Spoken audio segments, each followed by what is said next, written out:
Voilà, donc comment récupérer le bit PC de M à M du GPN.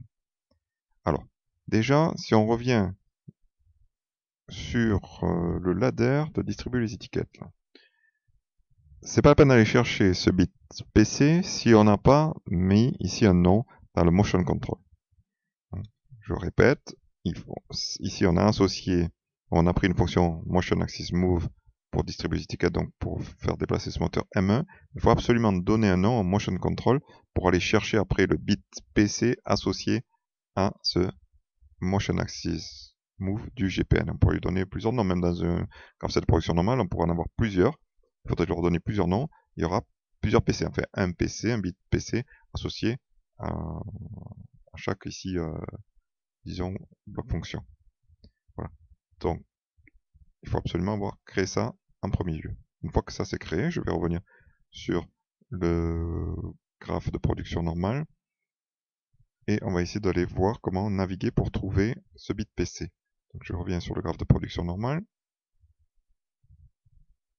Je viens sur la partie basse, donc sous la transition. Dans la transition, on a le nom de la réceptivité associée ou le nom de la transition, et là on a la réceptivité en dessous associée à la transition. Donc, je double-clique.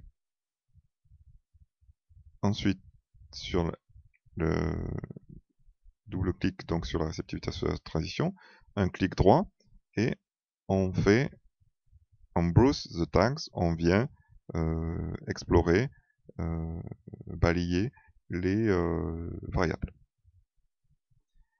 On balaye les variables et on vient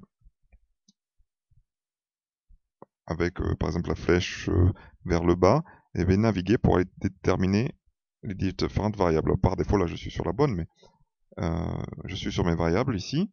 Il faut que je navigue pour aller chercher la fonction motion axis move du GPN. Voilà, motion axis move du GPN. Donc je l'ai trouvé, c'est pour ça qu'il faut lui avoir vraiment bien donné un nom. Je développe avec le plus, et sous ce plus là, eh bien, déjà on voit que finalement ce motion axis move est lancé par x103. Si j'ai bien indiqué, c'est d'où l'importance de bien indiquer les choses, parce qu'au bout d'un moment on risque d'en avoir un certain nombre sur notre programme. Donc là, je sais que je suis sur celle qui m'intéresse, c'est bien cette fonction-là qui est lancée par x103, et ça m'intéresse de savoir quand est-ce qu'il a fini. Donc je prends le bit associé, le bit qui s'appelle .pc. Donc c'est bien celui-là.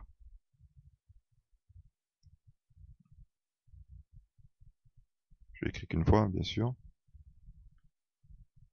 Voilà. On va le faire en direct. Donc je le refais, double-clic dessus. Je navigue sur les tags. Flèche vers le bas du clavier numérique par exemple. Je viens chercher la fonction motion axis move du GPN. Elle est là. Je développe